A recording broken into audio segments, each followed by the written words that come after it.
Okay, our next work session is the annual presentation to Clark County on the Commission on Aging. Several folks are coming up. Welcome. Happy to have you here.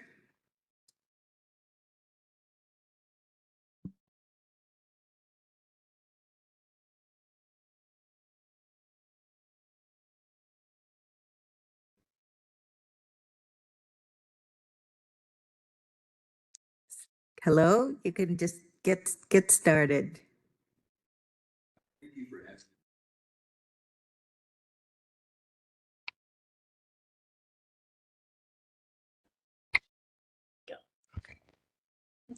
Good morning. Thank you for having us.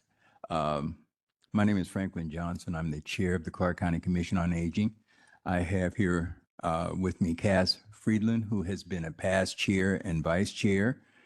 We also have some other commission members here, Ken Lunn, Ellen Rogers, and Mike Anderson. So we have a very, very good turnout. Thank you for this opportunity to present to you, and especially to the new commission members. I know you're old hands by now, but it's our pleasure to be able to present to you for the first time. The Clark County Commission on Aging, or COA, as it's called, is entering its second decade of providing leadership and developing community awareness and guiding positive change toward an all-age-friendly, livable community. Next slide, please. The purpose of this presentation is to update the County Council on the Commission on Aging's work in 2024 and to brief you on proposed bylaw changes that will be in front of the County Council on the consent or separate business agenda in May or early June. Our agenda for today includes some background information about the Commission on Aging, a high-level overview of the Aging Readiness Plan, or ARP, an outline of the Commission's 2024 focus on emergency preparedness, a review of the 2024 Silver Citizen Award winners, a summary of a few additional Commission achievements in 2024, and a review of proposed bylaw changes. Next slide, please.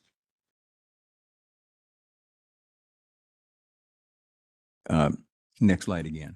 We're going to provide some background information for you now. In Clark County, as everywhere in the country, we're anticipating a surge in the number of older residents, 60 or better, and by 2035, it was predicted that 1 in 4 Clark County residents will be 60 or older, and we may be approaching that faster than 2035. I also heard an interesting statistic that by that time, they expect to have more citizens in the United States 60 or older than will have teenagers. So that's a very eye-opening statistic to have to think about. With the knowledge of this coming change, the County Council provided an opportunity to approve the original Aging Readiness Plan in 2012 and formed this 9-member volunteer commission to provide leadership in addressing these special needs of these aging populations. Next slide, please.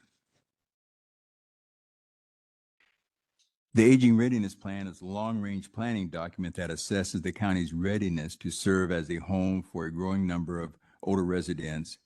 Recommendations in the ARP focus on topics such as missing or lacking public infrastructure, support for social services, zoning and planning standards that encourage an age-friendly community that older adults can thrive in. The 10-year update of the ARP was adopted by County Council in September of 2023.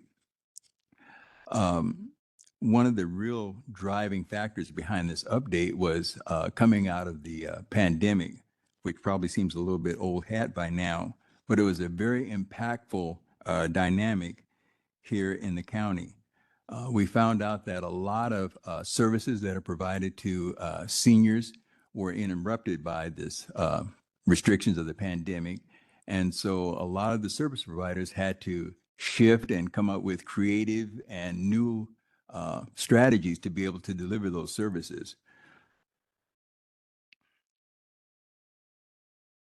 Engagement activities that we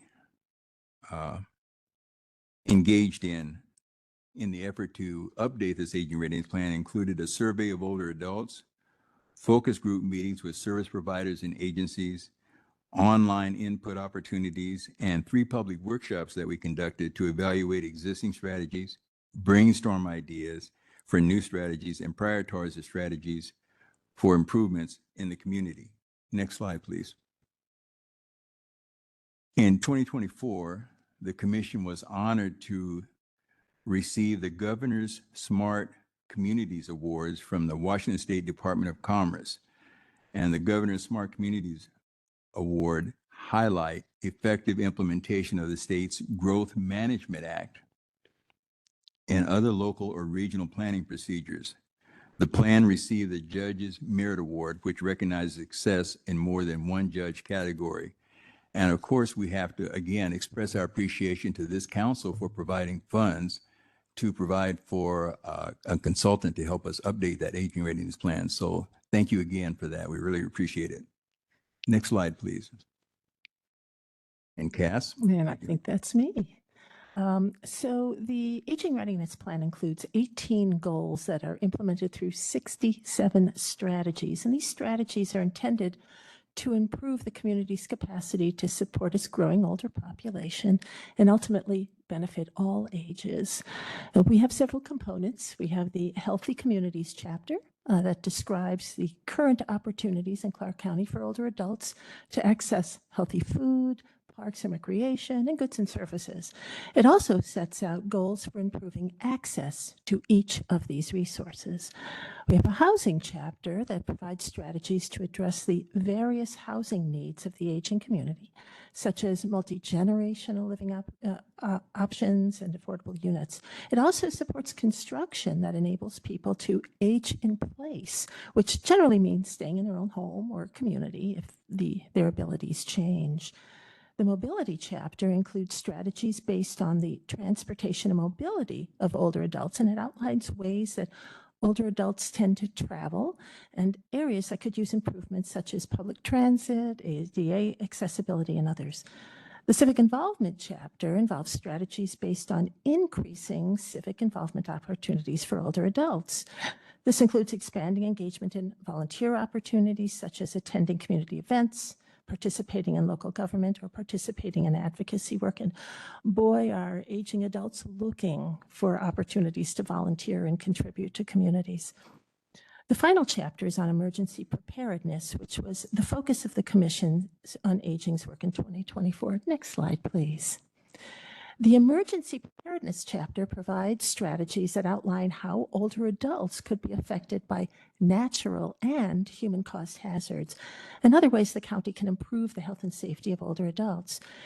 It explains ways older adults could be impacted by communicable diseases, wildfires, flooding, extreme heat events, and geologic and seismic hazards, and ways to prepare older adults for these hazards.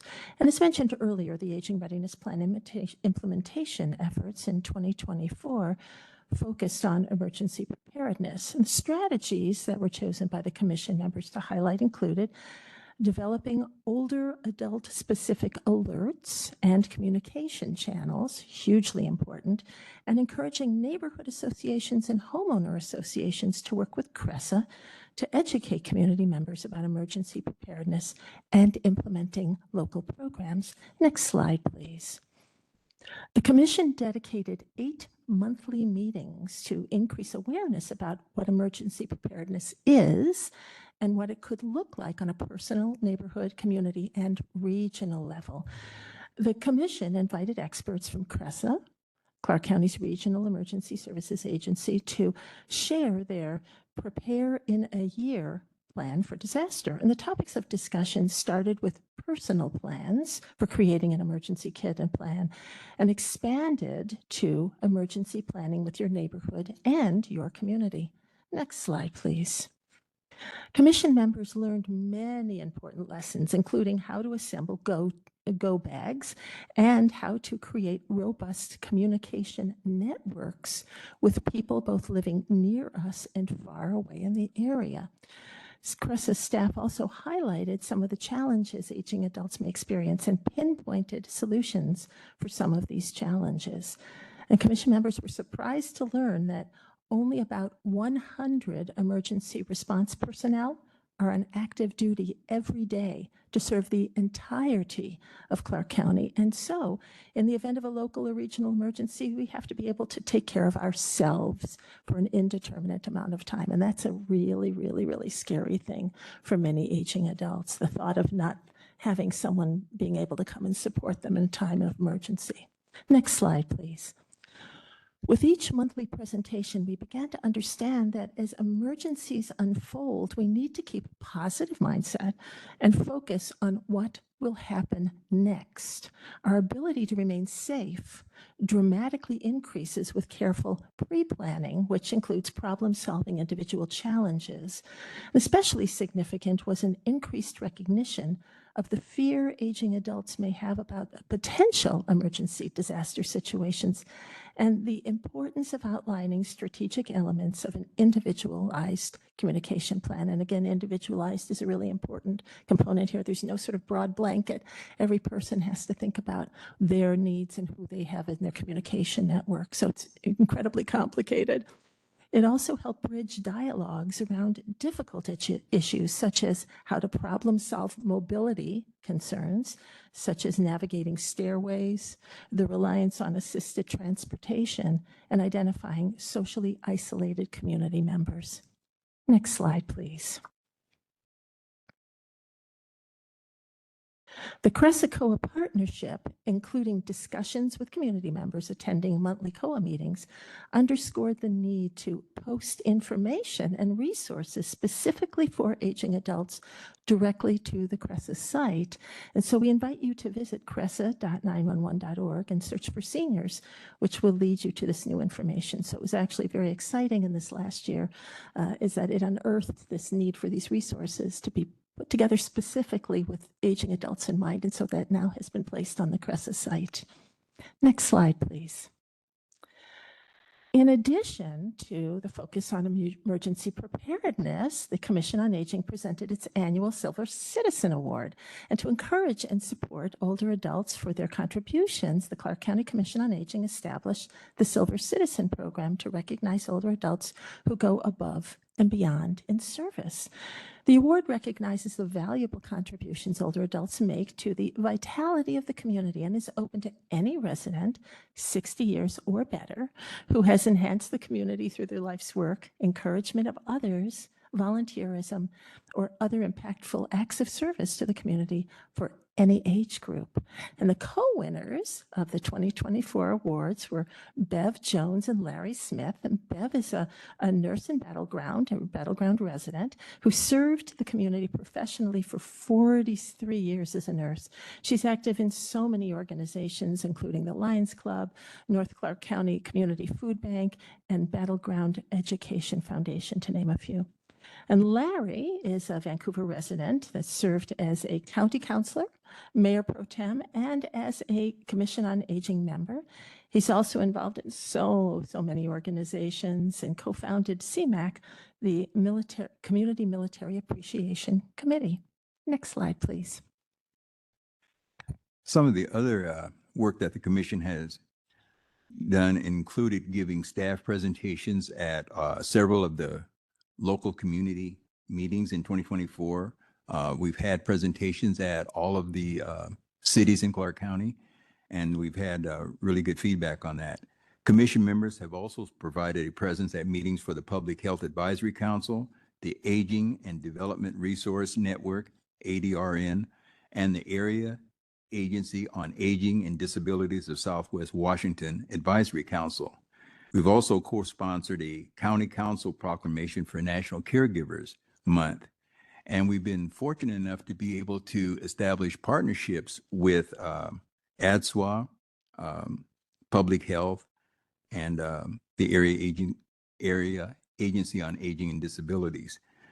Next slide, please. In addition to presenting the Commission's 2024 annual report, we wanted to outline some bylaw changes that will be coming before you on the consent or separate business agenda in May or early June. Next slide, please. The commission is recommending several changes to existing bylaws. These include items such as adding references to the new aging readiness plan that was adopted in 2023, making minor text changes to provide additional clarity throughout the document, and providing additional detail for many sections, such as explaining how the nomination process for officers and outlining the role of non-voting partners for the commission. And just a note, we've been very fortunate over the time of the commission that we've always had more volunteers for each series of openings than we've had to fill. So we have a lot of interest, support in the Commission on Aging. And so we hope to continue that.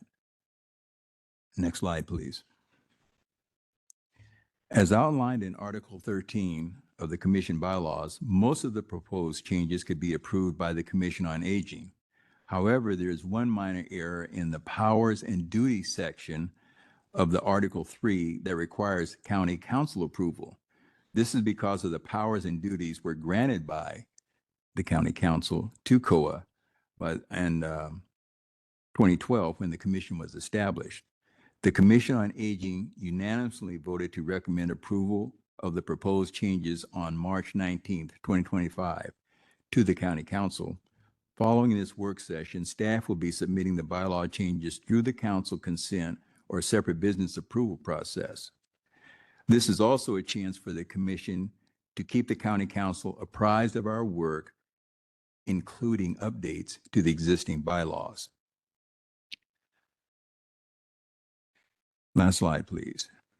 That's the end of our formal presentation. So we'd like to open this up if there's any questions or other issues that you would like to discuss with us.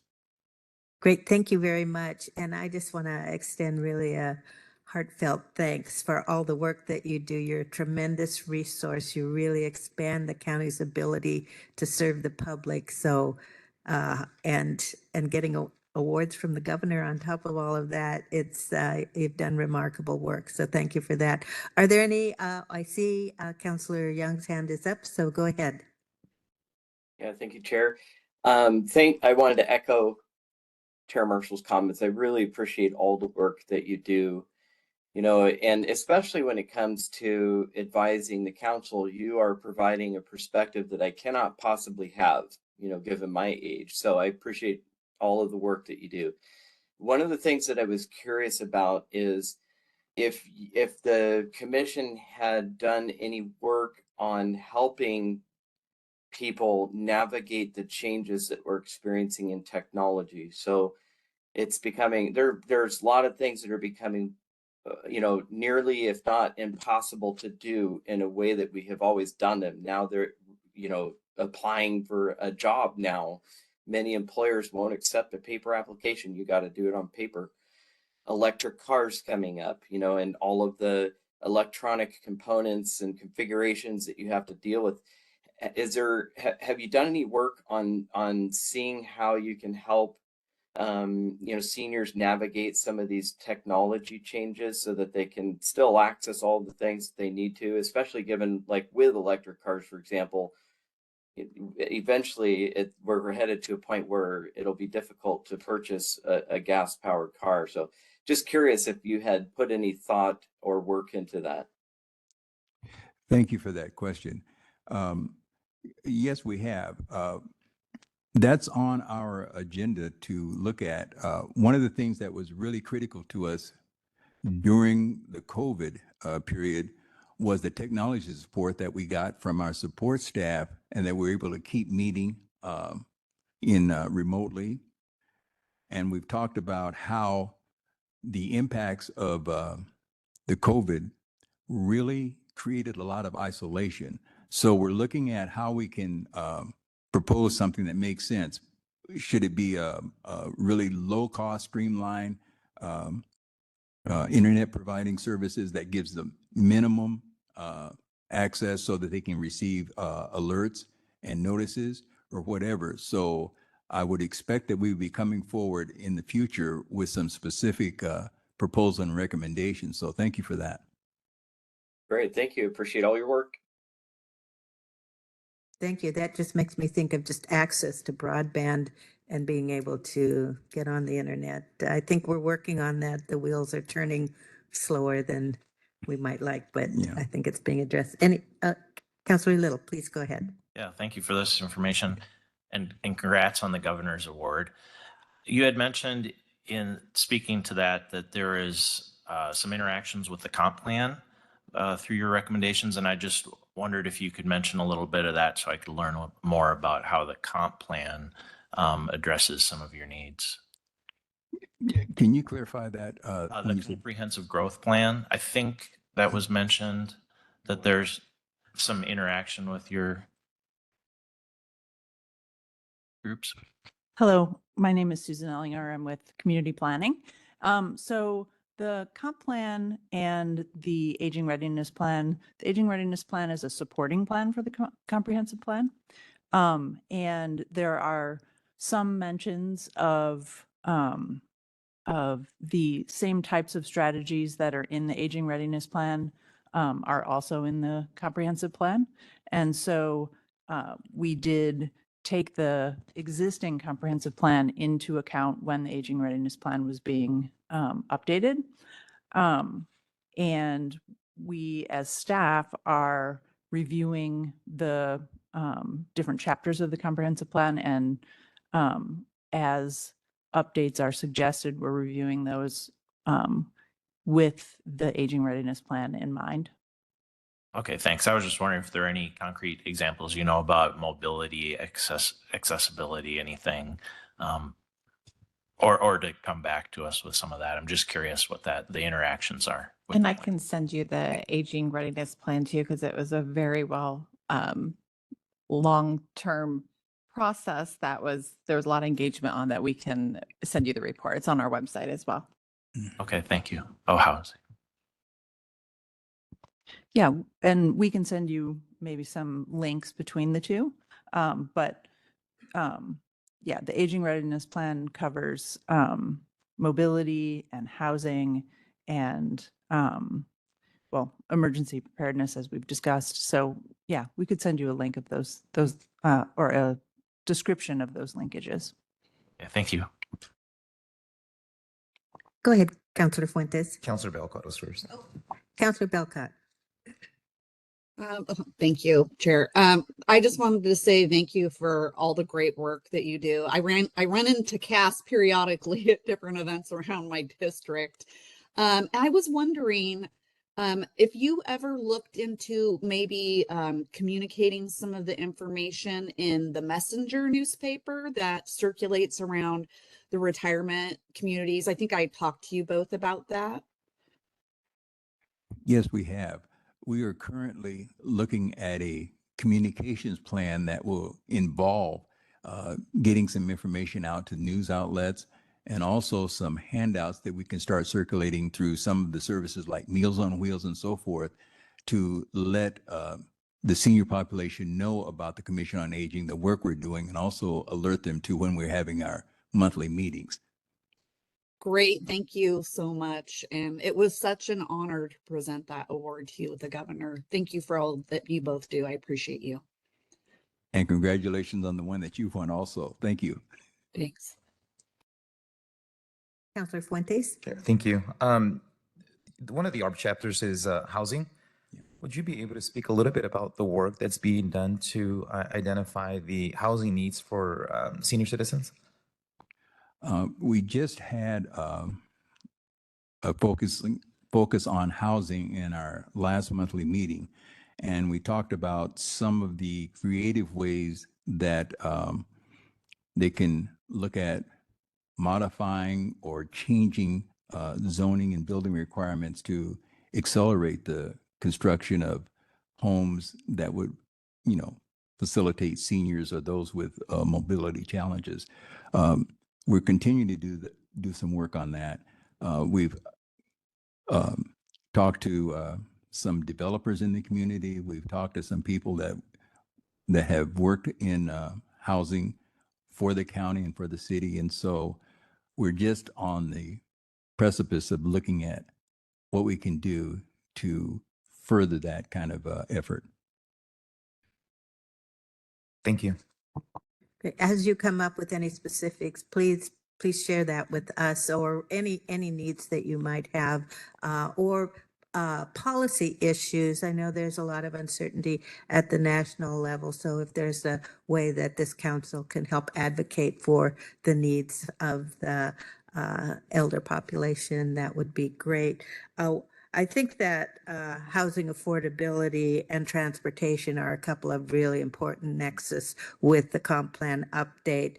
And, you know, one thing I'm aware of that I'll mention every chance I get, so this is one of those chances, is I think that a lot of the apartment buildings are just 3 stories because you don't need to, it's not required to have an elevator. But if there, and so that anyone with mobility issues or young children, they're kind of stuck on the on the main level. And so if there were some incentives to either put in elevators so that people with mobility issues could have an opportunity to live on the top floor, or to have a couple additional floors with an elevator. So that's one specific that I'm aware of. And then the other thing that is a concern is the long-term care. I think just with the aging population, and I know, you know, there was the proclamation related to caregivers, because it's often family members who are providing that care. And where would we be without those caregivers? But there's a lot of stress that they experience as well. But really, it's long-term care is something we're all going to have to be wrestling with individually and institutionally. So just a thought there. So any other questions or comments from the council? Yes, go ahead. Yeah, Chair Sue asked that as you continue to develop and attain information about housing and your housing strategy, to present that information to us, because we'd like to know. My question is, once you have that information, is it something that can be shared with the general public as well? I know you mentioned developers.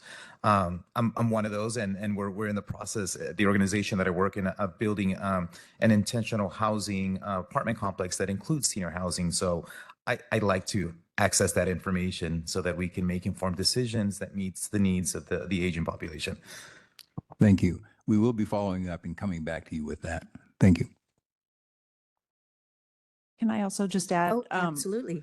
So it's been several years since it's been developed, but the commission did, I think in 2017, put together a booklet about aging in place and the types of improvements that you can make to your house for aging in place. And so that is on our website, but we can also send it to the council. That's a very good point. That's the very best. Oh, another comment? It's called the Universal Design Guidelines.